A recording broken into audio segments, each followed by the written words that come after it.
سب سے پہلے نبی صلی اللہ علیہ وسلم کے لیے جنت کا دروازہ کھولا جائے گا، اور آپ کے ساتھ آپ کی امت بھی سب سے پہلے جنت میں داخل ہوگی، اور امت میں سے فقراء اور مہاجرین پہلے جنت میں داخل ہوں گے، اور پھر اسی طرح سب سے آخر میں وہ شخص داخل ہوگا جو دوزخ سے سب سے آخر نکلے گا۔ اس کے بارے میں صحیح مسلم کی ایک روایت میں آتا ہے، رسول اللہ صلی اللہ علیہ وسلم نے فرمایا، جو آدمی سب سے آخر میں جنت میں داخل ہوگا وہ گرتا پڑتا اور گھسٹتا ہوا دوزخ سے اس حال میں نکلے گا کہ دوزخ کی آگ اسے جلا رہی ہوگی۔ پھر جب دوزخ سے نکل جائے گا تو پھر دوزخ کی طرف پلٹ کر پیچھے دیکھے گا اور اس سے مخاطب ہو کر کہے گا کہ بڑی بابرکت ہے وہ ذات جس نے مجھے تجھ سے نجات دی، یعنی میں یہاں سے نکل آیا، اور اللہ تعالیٰ نے مجھے وہ نعمت عطا فرمائی ہے کہ اولین اور آخرین میں سے کسی کو بھی وہ نعمت عطا نہیں کی۔ پھر اس کے لیے ایک درخت بلند کیا جائے گا، وہ آدمی کہے گا، اے میرے رب مجھے اس درخت کے قریب کر دیجئے تاکہ میں اس کے سائے کو حاصل کر سکوں اور اس کے پانی سے پیوں۔ اللہ عز و جل فرمائیں گے، اے ابن آدم اگر میں تجھے یہ دے دوں تو پھر اس کے علاوہ اور تو کچھ نہیں مانگے گا تو؟ وہ عرض کرے گا، نہیں اے میرے رب۔ اللہ سبحانہ تعالیٰ سے اس کے علاوہ اور نہ مانگنے کا معاہدہ فرمائیں گے، وعدہ لیں گے۔ اللہ تعالیٰ اس کا عذر قبول فرمائیں گے کیونکہ وہ ایسی نعمتیں دیکھ چکا ہوگا جس پر اسے صبر نہ ہوگا۔ اللہ تعالیٰ اسے اس درخت کے قریب کر دیں گے، وہ اس کے سائے میں آرام کرے گا، اس کے پانی سے پیے گا۔ پھر اس کے لیے ایک اور درخت ظاہر کیا جائے گا جو پہلے درخت سے کہیں زیادہ خوبصورت ہوگا۔ وہ آدمی عرض کرے گا، اے میرے رب مجھے اس درخت کے قریب فرما دیجئے تاکہ میں اس کا سایہ حاصل کروں اور اس کا پانی پیوں، اور اس کے بعد میں اور کوئی سوال نہیں کروں گا۔ اللہ تعالیٰ فرمائیں گے، اے ابن آدم کیا تو نے مجھ سے وعدہ نہیں کیا تھا کہ تو مجھ سے اور کوئی سوال نہیں کرے گا؟ اور اب اگر تجھے اس درخت کے قریب پہنچا دیا تو پھر تو اور سوال کرے گا؟ اللہ سبحانہ تعالیٰ پھر اس سے وعدہ لیں گے کہ وہ کوئی سوال نہیں کرے گا، تاہم اللہ تعالیٰ اس کا عذر قبول کر لیں گے کیونکہ وہ ایسی نعمتیں دیکھ لے گا جس پر وہ صبر نہ کر سکے گا۔ پھر اللہ تعالیٰ اس کو اس درخت کے قریب کر دیں گے تاکہ وہ اس کے سائے میں آرام کرے اور پانی پیے۔ پھر اسے جنت کے دروازے پر ایک درخت دکھایا جائے گا جو پہلے دونوں درختوں سے زیادہ خوبصورت ہوگا۔ وہ آدمی کہے گا، اے میرے رب مجھے اس درخت کے قریب فرما دیجئے تاکہ میں اس کے سائے میں آرام کر سکوں، اس کا پانی پیوں، اس کے علاوہ اور کوئی سوال نہیں کروں گا۔ پھر اللہ تعالیٰ اس آدمی سے فرمائیں گے، اے ابن آدم کیا تو نے مجھ سے وعدہ نہیں کیا تھا کہ اس کے بعد تو اور کوئی سوال نہیں کرے گا؟ وہ عرض کرے گا، ہاں اے میرے رب اب میں اس کے بعد اس کے علاوہ کوئی اور سوال نہیں کروں گا۔ اللہ تعالیٰ اسے معذور سمجھیں گے کیونکہ وہ ایسی نعمتیں دیکھے گا جس پر وہ صبر نہیں کر سکے گا، تو اللہ تعالیٰ اس کو اس درخت کے بھی قریب کر دیں گے۔ جب وہ اس درخت کے قریب پہنچے گا جو جنت کے دروازے پر ہوگا تو جنت والوں کی آوازیں سنے گا اندر سے، تو عرض کرے گا، میرے رب مجھے اس میں داخل کر دے۔ تو اللہ تعالیٰ فرمائیں گے، اے ابن آدم تیرے سوال کو کون سی چیز روک سکتی ہے؟ کیا تو اس پر راضی ہے کہ تجھے دنیا اور دنیا کے برابر دے دیا جائے؟ وہ کہے گا، اے میرے رب تو مجھ سے مذاق کرتا ہے حالانکہ تو رب العالمین ہے، یعنی کہ ایسا بھی ہو سکتا ہے کہ اتنا کچھ مجھے مل جائے۔ تو بہرحال یہ آخری شخص ہوگا جو جنت میں داخل ہوگا اور اس کو سٹیپ بائی سٹیپ آگے لے جایا جائے گا۔ جنت میں جانے والوں کی تعداد، یعنی کتنے لوگ جنت میں جائیں گے۔ جانے والوں میں سب سے زیادہ امت محمد صلی اللہ علیہ وسلم ہوں گی، یعنی جنت میں ان کی کثرت ہوگی۔ صحیح بخاری کی روایت آتی ہے، ابن عباس سے روایت ہے، وہ کہتے ہیں کہ نبی صلی اللہ علیہ وسلم نے فرمایا، میرے سامنے امتیں پیش کی گئیں، ایک نبی گزرا، اس کے ساتھ اس کی پوری امت تھی، کسی نبی کے ساتھ چند لوگ تھے، کوئی نبی گزرا اس کے ساتھ 10 آدمی تھے، جبکہ ایک نبی کے ساتھ 5 لوگ تھے اور ایک نبی اکیلا گزرا۔ پھر میں نے دیکھا تو لوگوں کی ایک بہت بڑی جماعت نظر آئی۔ میں نے جبریل علیہ السلام سے پوچھا، کیا یہ میری امت ہے؟ انہوں نے کہا، نہیں، بلکہ آپ افق کی طرف دیکھیں۔ میں نے ادھر دیکھا تو ایک بہت بڑی جماعت دکھائی دی۔ جبریل علیہ السلام نے کہا، یہ آپ کی امت ہے۔ ان کے آگے آگے جو 70,000 کی تعداد ہے ان سے نہ حساب لیا جائے گا نہ ہی انہیں عذاب ہوگا۔ میں نے پوچھا، ایسا کیوں ہوگا؟ انہوں نے کہا، یہ لوگ بدن کو داغتے نہیں، دم جھاڑ نہیں کراتے اور نہ ہی بدشگونی لیتے ہیں، بلکہ اپنے رب پر توکل کرتے ہیں۔ تو عکاشہ بن محصن اٹھے، آپ کی طرف بڑھے اور کہنے لگے، آپ دعا فرمائیں اللہ مجھے ان لوگوں میں سے کر دے۔ آپ نے دعا کیا، اللہ اسے بھی ان لوگوں میں شامل کر دے۔ اس کے بعد ایک اور صحابی کھڑے ہوئے اور عرض کی، میرے لیے بھی دعا فرمائیں کہ اللہ تعالیٰ مجھے بھی ان لوگوں میں داخل کر دے۔ فرمایا، عکاشہ تم سے بازی لے گیا۔ تو بہرحال نبی صلی اللہ علیہ وسلم کی امت کی ایک الگ ہی شان ہوگی قیامت کے دن، اور اس میں بھی خاص ان لوگوں کی جو اپنے رب پر بھروسہ کرتے ہیں اور بھی شان ہوگی، یعنی وہ بغیر حساب کے جنت میں داخل ہوں گے، اور ان میں سے ہر ایک کے ساتھ پھر مزید بھی ہوں گے۔ مسند احمد کی روایت میں آتا ہے، ابن مسعود رضی اللہ عنہ سے مروی ہے، ایک مرتبہ رات کے وقت ہم لوگ رسول اللہ صلی اللہ علیہ وسلم کے ہاں دیر تک باتیں کرتے رہے۔ جب صبح کو حاضر ہوئے تو آپ نے فرمایا، آج رات میرے سامنے مختلف انبیاء علیہم السلام کو ان کی امتوں کے ساتھ پیش کیا گیا ہے۔ چنانچہ ایک نبی گزرے تو ان کے ساتھ صرف 3 آدمی تھے، ایک نبی گزرے تو ان کے ساتھ ایک چھوٹی سی جماعت تھی، ایک نبی گزرے تو ان کے ساتھ ایک گروہ تھا، کسی نبی کے ساتھ کوئی بھی نہیں تھا، حتیٰ کہ میرے پاس سے موسیٰ علیہ السلام کا گزر ہوا جن کے ساتھ بنی اسرائیل کی بہت بڑی تعداد تھی، جسے دیکھ کر مجھے تعجب ہوا اور میں نے پوچھا یہ کون لوگ ہیں؟ مجھے بتایا گیا کہ یہ آپ کے بھائی موسیٰ ہیں اور ان کے ساتھ بنی اسرائیل کے لوگ ہیں۔ میں نے پوچھا پھر میری امت کہاں ہے؟ مجھ سے کہا گیا کہ اپنی دائیں جانب دیکھیے، تو ایک ٹیلا لوگوں کے چہروں سے بھرا ہوا نظر آیا، یعنی افق کی طرف، جیسے پچھلی حدیث میں آتا ہے نا۔ پھر مجھ سے کہا گیا اپنی بائیں جانب دیکھیے، میں نے بائیں جانب دیکھا تو افق لوگوں کے چہروں سے بھرا ہوا نظر آیا، یعنی اونچی جگہ پر ہوں گے اس لیے وہ ایسے لگ رہے تھے کہ جیسے آسمان پر ہو۔ پھر مجھ سے کہا گیا کیا آپ راضی ہیں؟ میں نے کہا میرے رب میں راضی ہوں، میں خوش ہوں۔ پھر مجھ سے کہا گیا کہ ان لوگوں کے ساتھ 70,000 ایسے بھی ہوں گے جو بغیر حساب کتاب کے جنت میں داخل ہوں گے، اللہ تعالیٰ ہمیں بھی ان میں شامل کرے۔ آپ صلی اللہ علیہ وسلم نے صحابہ سے فرمایا، تم پر میرے ماں باپ قربان ہوں، اگر تم 70,000 افراد والوں میں شامل ہو سکو تو ایسا ہی کرو، اگر اس کی استطاعت نہ ہو تو ٹیلے والوں میں شامل ہو جاؤ، تھوڑے اور اونچی جگہ پر ہوں گے، اور اگر یہ بھی نہ کر سکو تو افق والوں میں شامل ہو جاؤ، کیونکہ میں نے وہاں بہت سے لوگوں کو ملتے ہوئے دیکھا ہے۔ رسول اللہ صلی اللہ علیہ وسلم نے فرمایا، یہ صحیح بخاری کی روایت ہے، اس ذات کی قسم جس کے ہاتھ میں میری جان ہے، مجھے امید ہے کہ تم جنت والوں کا 1/4 ہوگے۔ ہم نے اللہ اکبر کہا تو آپ نے فرمایا، مجھے امید ہے کہ تم جنت والوں کا 1/3 ہوگے، 1/3۔ ہم نے اللہ اکبر کہا تو آپ نے فرمایا، مجھے امید ہے کہ تم تمام جنت والوں کے آدھے ہوگے۔ پھر ہم نے اللہ اکبر کہا، پھر آپ نے فرمایا کہ محشر میں تم لوگ تمام انسانوں کے مقابلے میں اتنے ہوگے جتنے کسی سفید بیل کے جسم پر ایک سیاہ بال، یا جتنے کسی سیاہ بیل کے جسم پر ایک سفید بال ہوتا ہے، یعنی جتنی پوری ہیومینٹی، انسانیت، لوگوں کی تعداد ہے اس میں بس تھوڑی سی تعداد ہوگی، لیکن جنت میں جو لوگ جائیں گے ان کی اکثریت امت محمد صلی اللہ علیہ وسلم پر مشتمل ہوگی، یعنی آدھی جنت جو ہے وہ امت محمد صلی اللہ علیہ وسلم سے بھری ہوئی ہوگی۔ اب ہو سکتا ہے آپ کے ذہن میں یہ آ رہا ہو کہ آپ نے پہلے 1/4 بتایا، پھر 1/3 بتایا، پھر ½ بتایا، تو ہو سکتا ہے کہ آپ کو پہلے جو علم تھا یا آپ کا اجتہاد تھا وہ یعنی 1/4 کا تھا، تو پھر جبریل نے آپ کو بتایا ہو کہ نہیں ایسا نہیں، تو آپ نے اس کو اور زیادہ کر دیا، پھر مزید فائنلی بتا دیا گیا۔ تو بہرحال یہاں آدھی جنت کے بارے میں آتا ہے۔ مسند احمد کی روایت میں جنت کی 120 صفوں میں سے 80 صفیں امت محمد صلی اللہ علیہ وسلم کی ہوں گی۔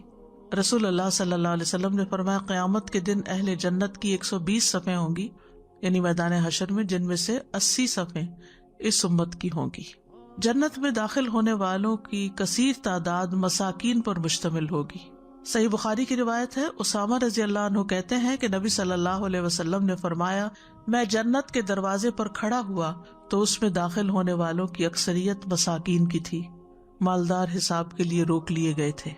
دنیا کی زندگی کا ایک بڑا حصہ انسان کی ساری کوشش اس میں لگتی ہے کہ وہ زیادہ سے زیادہ مال حاصل کرے، کیونکہ اس کو مال کے ذریعے اپنی سیکیورٹی چاہیے ہوتی ہے کہ میں کسی کا محتاج نہ ہوں اور میرے پاس زیادہ ہو، یا پھر مال تفاخر کا باعث بنتا ہے اور مال ڈیزائرز کو پوری کرنے کا ذریعہ بنتا ہے۔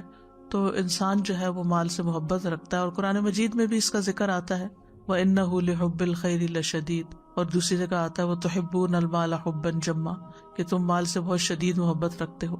تو یہ محبت اپنی جگہ، لیکن یہ یاد رکھے انسان کہ اگر انسان کے پاس کچھ نہیں، کیونکہ رزق بھی اللہ کی تقسیم ہے، کسی کے پاس زیادہ، کسی کے پاس کم ہے، تو جن کے پاس کم ہوتا ہے وہ عام طور پر لو سیلف اسٹیم کا شکار ہو جاتے ہیں، یا اپنے آپ کو بہت بیچارہ سمجھنے لگتے ہیں، یا بعض اوقات اللہ تعالیٰ سے بہت جلد بدگمان ہو جاتے ہیں، یا یہ کہ مزاج کے اندر ایسا چڑچڑاپن آ جاتا ہے کہ جن کے پاس زیادہ اسے حسد کرنے لگتے ہیں، یا اور اس طرح کی کئی خرابیاں پیدا ہونے لگتی ہیں، حتیٰ کہ بعض دفعہ فقر جو ہے وہ انسان کو کفر تک پہنچا دیتا ہے۔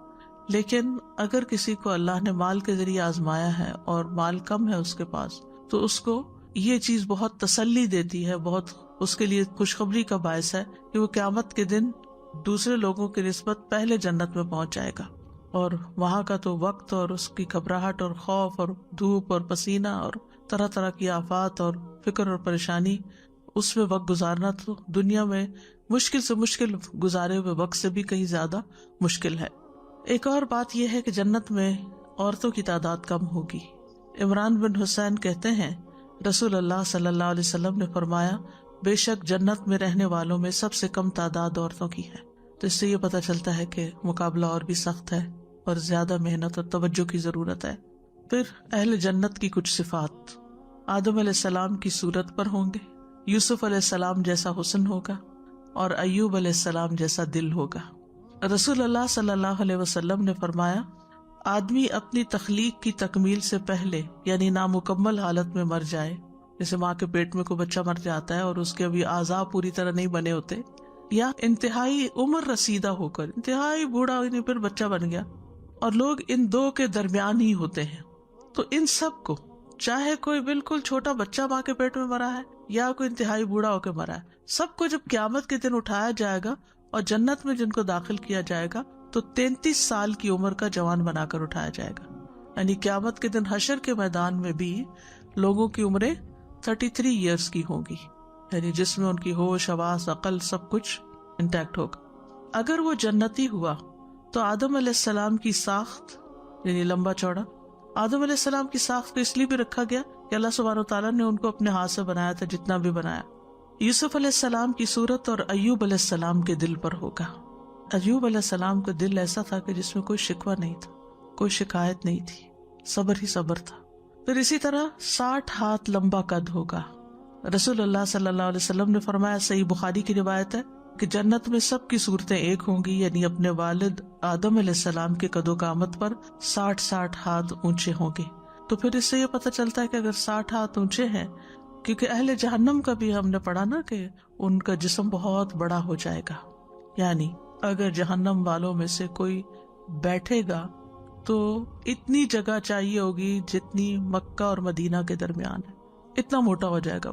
آپ سوچئے کہ 4 گھنٹے تقریباً لگتے ہیں تیز رفتار کار کو مکہ سے مدینہ پہنچتے ہوئے۔ ایک جو ڈاڑھ ہوگی، دانت، وہ احد پہاڑ برابر ہوگا، کتنے بڑے مانسٹرز بن جائیں گے۔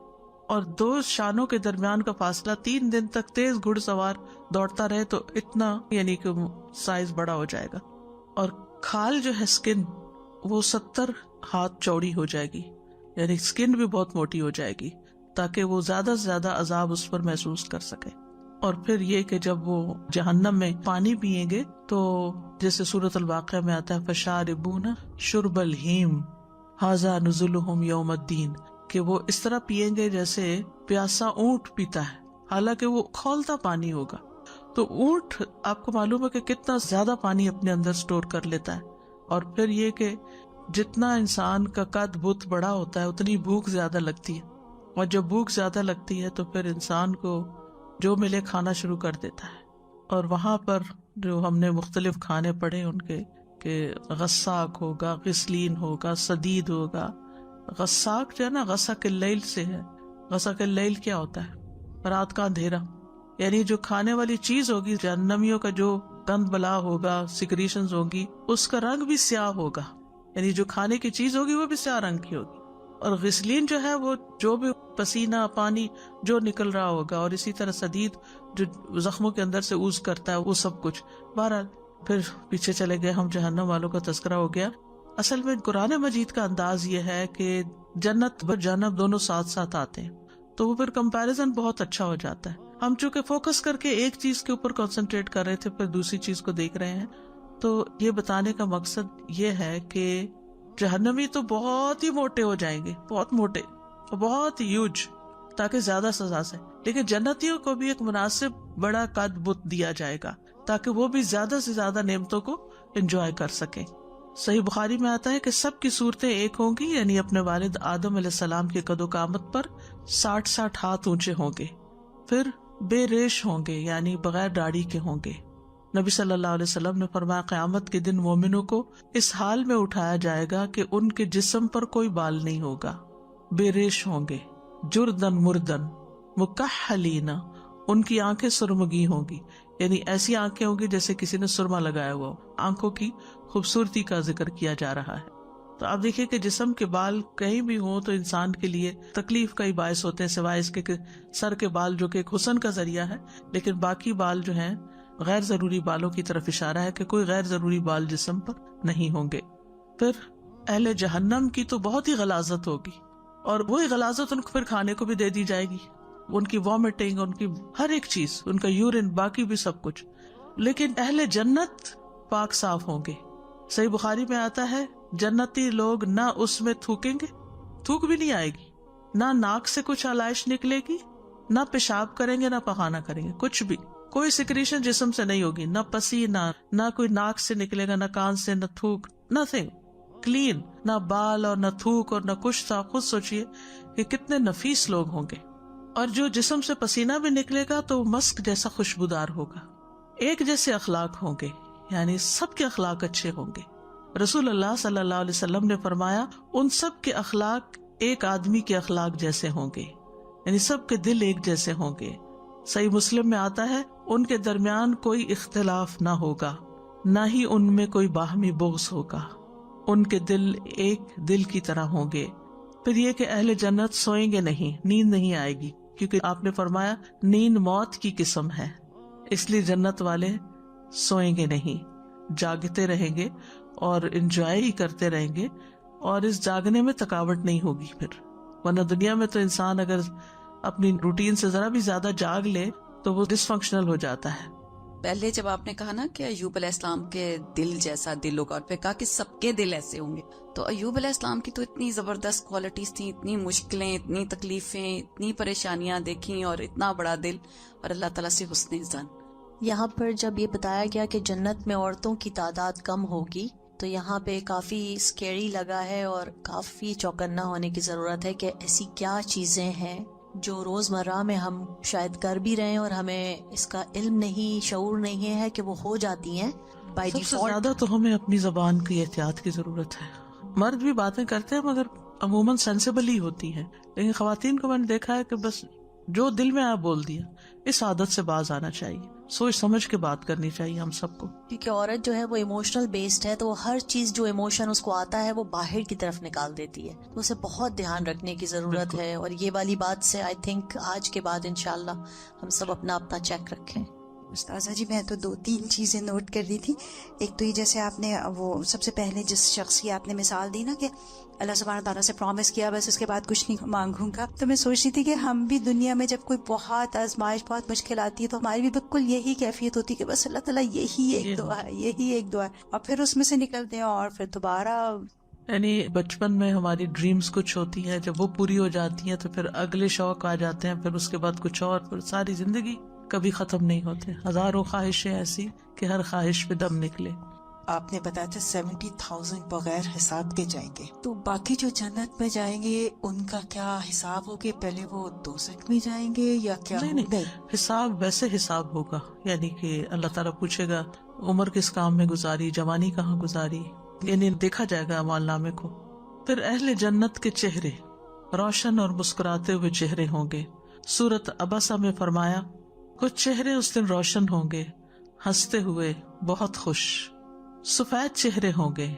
سورۃ آل عمران میں فرمایا اور رہے وہ لوگ جن کے چہرے سفید ہوں گے سو اللہ کی رحمت میں ہوں گے، وہ اس میں ہمیشہ رہنے والے ہیں۔ تر و تازہ چہرے ہوں گے۔ سورۃ الغاشیہ میں فرمایا کئی چہرے اس دن تر و تازہ ہوں گے، اپنی کوشش پہ خوش ہوں گے، بلند جنت میں ہوں گے، اپنے رب کی طرف دیکھنے والے چہرے ہوں گے۔ سورۃ القیامہ میں فرمایا اس دن کئی چہرے تر و تازہ ہوں گے، اپنے رب کی طرف دیکھ رہے ہوں گے، چہروں سے نعمت کی تازگی پہچان لی جائے گی۔ سورۃ مطففین میں فرمایا تعرف فی وجوہہم نضرۃ النعیم، بے شک نیک لوگ یقیناً بڑی نعمت میں ہوں گے، تختوں پر بیٹھے دیکھ رہے ہوں گے، تو ان کے چہروں میں نعمت کی تازگی پہچانے گا، یعنی نعمتوں کے آثار چہروں پہ نظر آئیں گے۔ پھر جنت کے کچھ اوصاف اور جنت کی نعمتیں، جن میں سب سے پہلے جنت کے دروازے، کیونکہ دروازے سے انٹری ہوگی۔ جنت کے 8 دروازے ہیں اور یہ دروازے کھلے ہوئے ہوں گے۔ سورۃ صاد میں فرمایا ہمیشہ رہنے کے باغات اس حال میں کہ ان کے لیے دروازے پورے کھلے ہوں گے، اسی لیے جنت کی خوشبو باہر بھی آ رہی ہوگی۔ وہ آتا نا کہ جنت کی خوشبو دور دور تک پہنچ رہی ہوگی۔ دروازوں کے 2 کناروں کے درمیان کا فاصلہ کتنا ہوگا؟ صحیح بخاری میں آتا ہے، نبی صلی اللہ علیہ وسلم نے فرمایا اس ذات کی قسم جس کے ہاتھ میں میری جان ہے، بے شک جنت کے دروازے کے 2 کناروں میں اتنا فاصلہ ہے جتنا مکہ اور ہمیر میں ہے، یا جتنا مکہ اور بصرہ میں ہے، یعنی ایک دروازہ اتنا چوڑا ہوگا۔ جب حرم میں جاتے ہیں نا تو دروازے کھلے ہوتے ہیں نا تو اس کے اے سی کی ٹھنڈک باہر تک آ رہی ہوتی، مجھے ہمیشہ وہ یاد آتا ہے۔ تو 8 دروازے ہوں گے جنت کے، اور مختلف دروازوں میں مختلف خصوصیات رکھنے والے لوگ داخل ہوں گے۔ اسی طرح جیسے روزہ دار کے لیے دروازہ ہوگا، نماز، جہاد، صدقہ کا دروازہ۔ رسول اللہ صلی اللہ علیہ وسلم نے فرمایا، صحیح بخاری کی روایت ہے، جو اللہ کے راستے میں 2 چیزیں خرچ کرے گا، جوڑا، اسے فرشتے جنت کے دروازوں سے بلائیں گے کہ اے اللہ کے بندے یہ دروازہ اچھا ہے، تم ادھر سے آؤ۔ وہ بھی ایک شان ہوگی نا داخل ہونے والوں کی، اور فرشتے جو ہیں وہ دروازوں پہ ہوں گے اور وہ اپنا آنر سمجھیں گے کہ یہ میری طرف سے اندر آئے، یعنی جنتیوں کو اتنی عزت بخشی جائے گی۔ پھر جو شخص نمازی ہوگا، یعنی جس کی نمازیں اچھی ہوں گی، نمازیں زیادہ ہوں گی، اسے نماز کے دروازے سے بلایا جائے گا۔ جو مجاہد ہوگا اسے جہاد کے دروازے سے بلایا جائے گا۔ جو روزہ دار ہوگا اسے باب الریان سے بلایا جائے گا۔ جو صدقہ کرنے والا ہوگا اسے صدقے کے دروازے سے بلایا جائے گا۔ باب الریان کے بارے میں صحیح بخاری میں آتا ہے، نبی صلی اللہ علیہ وسلم نے فرمایا، جنت کا ایک دروازہ ہے جسے ریان کہتے ہیں، قیامت کے دن اس دروازے سے صرف روزہ دار ہی جنت میں داخل ہوں گے، ان کے سوا اور کوئی اس میں داخل نہیں ہوگا۔ پکارا جائے گا کہ روزہ دار کہاں ہے؟ وہ کھڑے ہو جائیں گے، ان کے علاوہ اس سے کوئی اندر جانے نہیں پائے گا، اور جب یہ لوگ اندر چلے جائیں گے تو یہ دروازہ بند کر دیا جائے گا، پھر اس میں سے کوئی بھی اندر نہ جا سکے گا۔ obviously یعنی کہ فرض سے زیادہ، ورنہ تو سب کے ساتھ برابر ہو گئے۔ فرض روزے تو سبھی کے لیے، روزہ خور تو جنت میں نہیں جائیں گے، یعنی بغیر وجہ کے روزہ خور۔ پھر اسی طرح ایک اور دروازہ ہے جس کے بارے میں آتا ہے، قیس بن سعد بن عبادہ کہتے ہیں، ایک مرتبہ ان کے والد نے نبی صلی اللہ علیہ وسلم کی خدمت کے لیے مجھے بھیجا۔ نبی صلی اللہ علیہ وسلم میرے پاس سے گزرے تو اس وقت میں نماز پڑھ چکا تھا۔ آپ نے مجھے اپنے پاؤں سے ٹھوکر ماری اور فرمایا، کیا میں تمہیں جنت کے دروازوں میں سے ایک دروازے کا نہ بتاؤں؟ وہ لا حول ولا قوت الا باللہ ہے، یعنی لا حول ولا قوت الا باللہ کی انسان روز کم از کم تسبیح کرے۔ اب دیکھیں کہ لا حول ولا قوت الا باللہ غم اور فکر اور پریشانی کا بھی علاج ہے۔ جو چیزیں زندگی میں بڑی بھاری اور مشکل لگتی ہیں نا، تو ان کے لیے انسان پڑھے لا حول ولا قوت الا باللہ، یعنی میرے میں تو قوت نہیں، میں کچھ تبدیل نہیں کر سکتی۔ حول تبدیلی کو کہتے ہیں کہ میں کچھ نہیں بدل سکتی، لیکن اللہ سب کچھ بدل سکتا ہے، سارے حالات بدل سکتا ہے۔ لا حول ولا قوت الا باللہ۔ اور یہ بھی کہا جاتا ہے کہ گناہوں سے بچنے کی کوئی حول، پھرنے کی کوئی حول مجھ میں نہیں، اور نیک کام کرنے کی کوئی قوت مجھ میں نہیں، سوائے اس کے کہ اللہ ہی قوت دے۔ پھر جنت کے دروازوں سے لے جانے والے اعمال کون کون سے ہیں؟ سب سے پہلے شہادتین کی گواہی۔ عبادہ رضی اللہ عنہ کہتے ہیں، بخاری کی روایت ہے، وہ نبی صلی اللہ علیہ وسلم سے بیان کرتے ہیں کہ آپ نے فرمایا، جس نے یہ گواہی دی کہ اللہ کے سوا کوئی معبود نہیں، یعنی معبود برحق نہیں، وہ اکیلا ہے، اس کا کوئی شریک نہیں، اور محمد صلی اللہ علیہ وسلم اللہ کے بندے اور اس کے رسول ہیں، اور عیسیٰ علیہ السلام بھی اللہ کے بندے اور اس کے رسول ہیں، نیز وہ اللہ کا ایسا کلمہ ہے، یعنی عیسیٰ علیہ السلام، جسے مریم تک پہنچایا گیا اور اس کی طرف سے روح ہے۔ جنت بھی حق ہے اور آگ بھی حق ہے، تو اس نے جو بھی عمل کیا ہوگا اللہ تعالیٰ اسے جنت میں داخل کرے گا۔ ولید کہتے ہیں کہ مجھے ابن جابر نے حدیث بیان کی، وہ عمیر سے روایت کرتے ہیں اور وہ جنادہ سے روایت کرتے ہیں، اور اس روایت میں اضافہ ہے کہ ایسا شخص جنت کے 8 دروازوں میں سے جس سے چاہے گا گزرے گا۔ تو یہ جو گواہیاں ہیں علم غیب کی جو ہمیں بتائی گئی ہیں، اور ان چیزوں کو اسی طرح ماننا جس طرح قرآن و سنت نے ہمیں بتایا ہے، ان پہ یقین کر لینا کہ یہ ایسے ہی ہے کہ اللہ ایک اکیلا معبود ہے، اور یہ کہ محمد صلی اللہ علیہ وسلم اللہ کے بندے ہیں اور رسول ہیں، اور عیسیٰ علیہ السلام بھی اللہ کے بندے، اور اس عقیدے میں کوئی خلل نہ ڈالا جائے۔ کیونکہ آپ دیکھیں بہت سے لوگ لا الہ الا اللہ بھی پڑھتے ہیں اور اس کے ساتھ اوروں کو بھی معبود بنائے ہوئے ہوتے ہیں، جنت کے بارے میں کہ یہ خیالی ہے، اور عقائد کے اندر طرح طرح کی خرابیاں پیدا کی ہوئی ہوتی ہیں۔ تو ان سب چیزوں سے بچنا چاہیے۔ ان کے معاملے میں یہ غیب علم وحی ہے، اس میں ہم اپنی طرف سے کوئی عقل کو نہیں لا سکتے، یعنی عقل سے ہم اس کو ایکسپلین نہیں کر سکتے، جس طرح ہے ویسے ہی اس کو مان لیا جائے۔ پھر ہے شرک سے بچنا۔ عبد الرحمن بن عائز کہتے ہیں ایک مرتبہ عقبہ بن عامر جوہنی مسجد اقصی نماز پڑھنے کے لیے روانہ ہوئے تو کچھ لوگ ان کے پیچھے ہو لیے۔ عقبہ نے ان سے ساتھ چلنے کی وجہ پوچھی کہ تم میرے ساتھ کیوں آ رہے ہو؟ انہوں نے بتایا کہ آپ نے چونکہ رسول اللہ صلی اللہ علیہ وسلم کی صحبت پائی ہے اس لیے ہم آپ کے ساتھ چلنا پسند کرتے ہیں اور آپ کو سلام کرنے کے لیے آئے ہیں۔ عقبہ نے فرمایا کہ یہاں اترو اور نماز پڑھو۔ چنانچہ سب اترے، عقبہ نے نماز پڑھی، ان کے ساتھ باقی سب نے بھی نماز پڑھی۔ سلام پھیرنے کے بعد انہوں نے فرمایا کہ میں نے رسول اللہ صلی اللہ علیہ وسلم کو یہ فرماتے ہوئے سنا ہے کہ جو بندہ بھی اللہ عز و جل سے اس حال میں ملاقات کرے کہ اس کے ساتھ کسی کو شریک نہ ٹھہراتا ہو اور اپنے ہاتھوں کو کسی کے خون سے رنگین کیے ہوئے نہ ہو، یعنی کوئی قتل نہ کیا ہو، کسی پر ظلم زیادتی نہ کی ہو، وہ جنت کے جس دروازے سے چاہے اس میں داخل ہو جائے۔ فرائض کی ادائیگی۔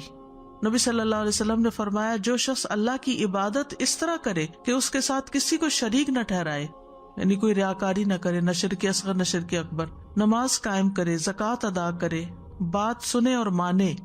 کیا ہے؟ بات سنے اور مانے، پہلے اس پہ یقین کرے پھر اس پر عمل کرے، تو جنت کے دروازوں میں سے جس میں سے چاہے گا اللہ اس کو داخل کرے گا، اور جنت کے 8 دروازے ہیں۔ وضو کے بعد کی دعا، اس پر بھی جنت کے دروازے کھلتے ہیں۔ رسول اللہ صلی اللہ علیہ وسلم نے فرمایا جو شخص وضو کرے اور کامل وضو کرے، اچھی طرح مل مل کے کرے، کوئی جگہ خشک نہ رہ جائے، پورا وضو کرے، ادھورا نہ کرے، ایڑیاں اور کونیاں خشک نہ ہوں، پھر کہے اشہد ان لا الہ الا اللہ وان محمدا عبد اللہ ورسولہ، تو اس کے لیے جنت کے 8 دروازے کھل جاتے ہیں، ان میں سے جس دروازے سے چاہے داخل ہو جائے۔ پھر ہے اللہ کے راستے میں جوڑا دینا، یعنی ایک چیز کی بجائے 2 دینا، پیئر دینا۔ من انفق زوجین من شیء، کسی بھی چیز کا جس نے ایک جوڑا خرچ کیا، زوجین، تو اسے جنت کے دروازوں سے بلایا جائے گا کہ اے اللہ کے بندے ادھر آ، یہ دروازہ بہتر ہے۔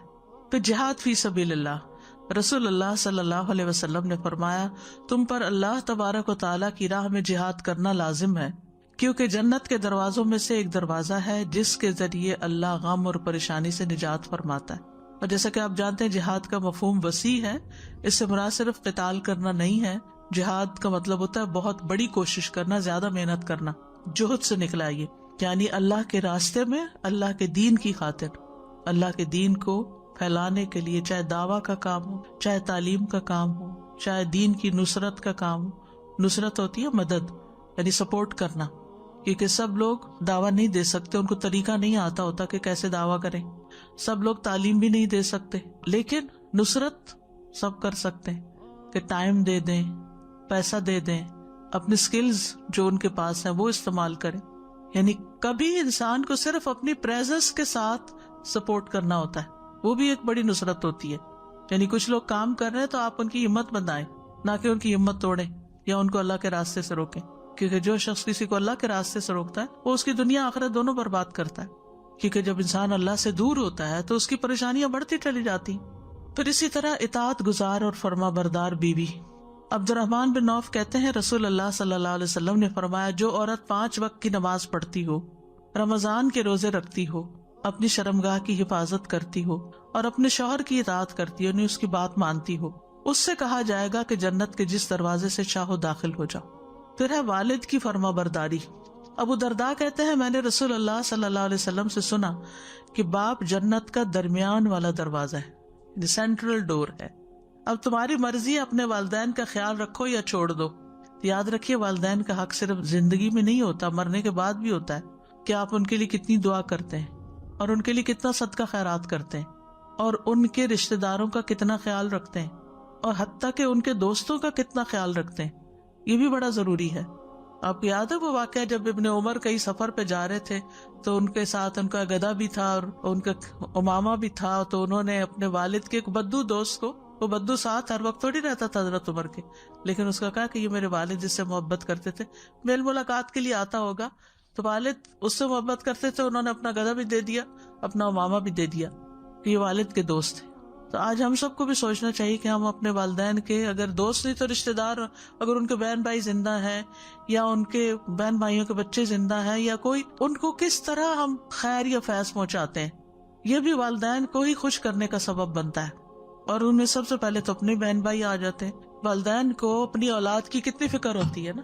پھر نابالغ بچے کی وفات، یعنی چھوٹا بچہ کسی کا اگر فوت ہو جائے، سنن نسائی کی روایت ہے، معاویہ بن قرہ اپنے والد سے روایت کرتے ہیں کہ ایک آدمی نبی صلی اللہ علیہ وسلم کے پاس آیا، اس کے ساتھ اس کا ایک بیٹا تھا. آپ نے اس آدمی سے فرمایا کیا تو اس سے محبت کرتا ہے؟ اس نے کہا اللہ آپ سے ویسی محبت فرمائے جیسے میں اس سے رکھتا ہوں، یعنی بہت زیادہ محبت کرتا ہوں، انتہا درجے کی.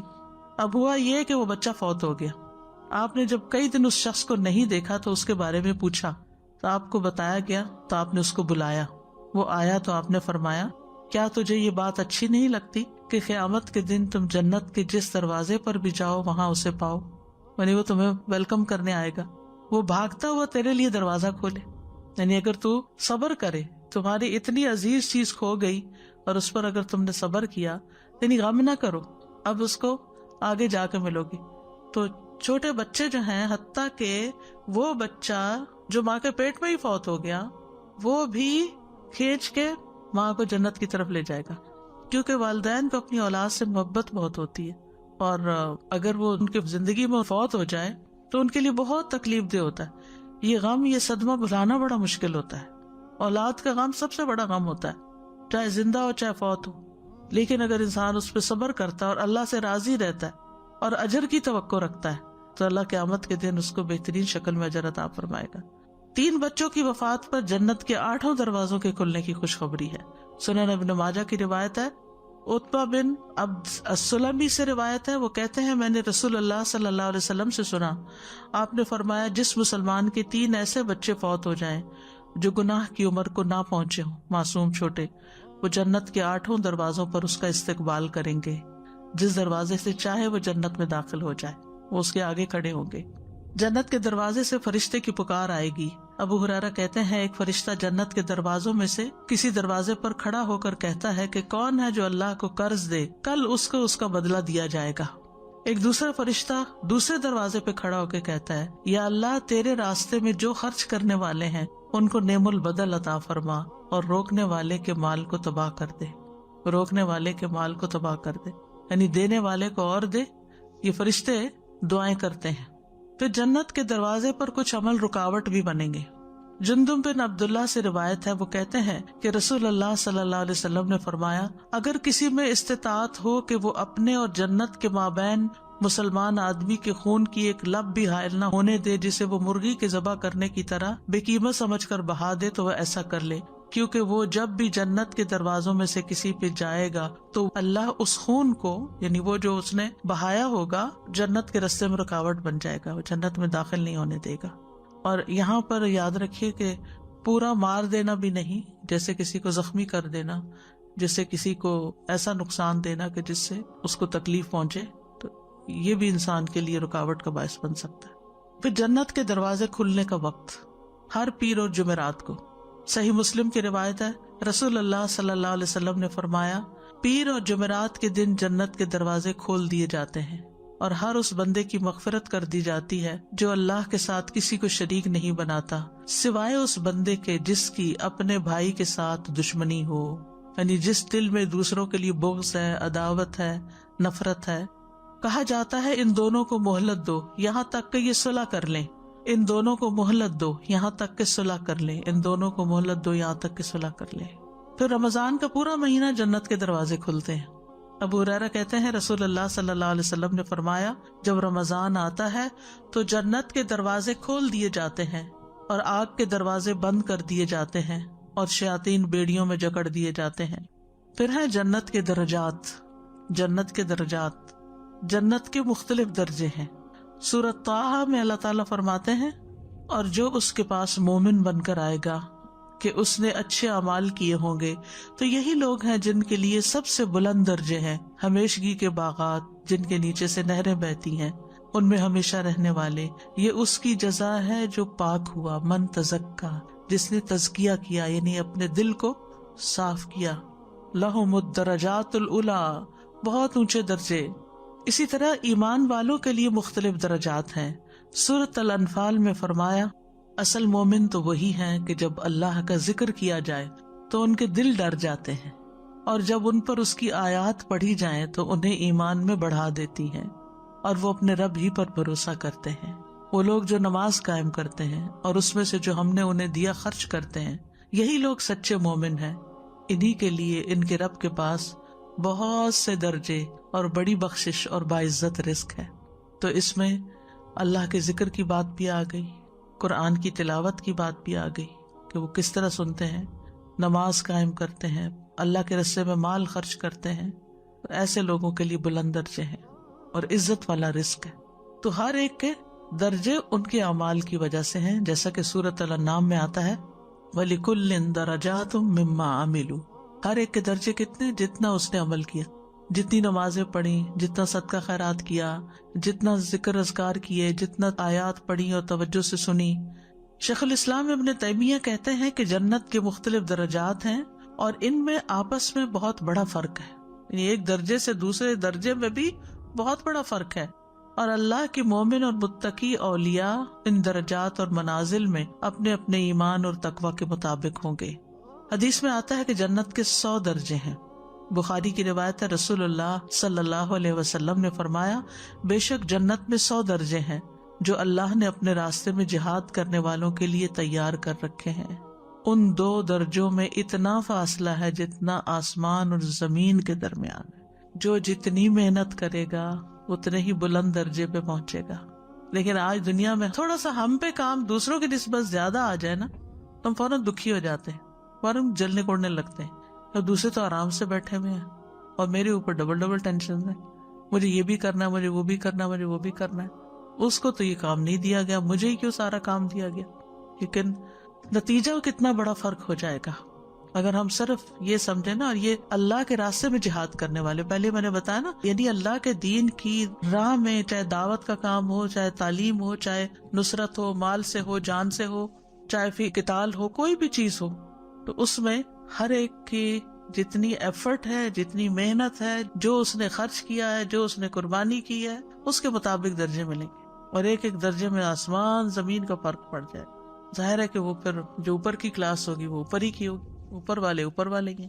لیکن اصول ضابطہ یاد رکھیے وَلِكُلٍّ دَرَجَاتٌ مِّمَّا عَمِلُوا. درجہ ایسے ہی نہیں مل جائے گا، عمل کے مطابق ہوگا. دنیا میں اگر ہم سو کے وقت گزار رہے ہیں، لیزی ہو کے، کاہل ہو کے، پیچھے رہ کے، صرف دنیا ہی کے کھیل تماشے میں لگ کے، تو پھر وہاں ایسے مفت میں تو درجے نہیں حاصل ہو جائیں گے. ہم سب کو اپنے رویوں پہ غور کرنے کی ضرورت ہے. جتنی ہماری ڈیوٹی ہے، کام ہے، اس سے زیادہ ہی کرنے کی کوشش کریں، اور بن جتلائے بھی نہیں. کیونکہ بعض اوقات ہم کر بھی لیتے ہیں اور پھر سنا بھی دیتے ہیں کہ آپ کو کیا پتا میرا کتنا وقت اس میں چلا جاتا ہے، اور میرے ساتھ کے لوگ تو کچھ بھی نہیں کر رہے، وہ تو چھٹیاں انجوائے کر رہے ہیں اور کام مجھے کرنا پڑ رہا ہے، سب کے حصے کا کام میرے سر پہ آ گیا ہے. نہیں، کچھ بھی ہو، کہیں یہ اللہ نے مجھے چنا ہے، اللہ نے مجھے زیادہ صلاحیت دی ہے نا، مجھے زیادہ وقت دیا ہے، مجھے زیادہ موقع دیا ہے، اللہ نے مجھے اس کام کے لیے چنا ہے، میں کیوں نہ محنت کروں. آپ دیکھیے نبی صلی اللہ علیہ وسلم کا ساتھ دینے والے ایک مہاجرین تھے، پھر دوسرے انصار تھے. ایک جماعت نے اپنے گھر بار چھوڑے اور دوسری جماعت نے اپنے گھر بار آفر کیے.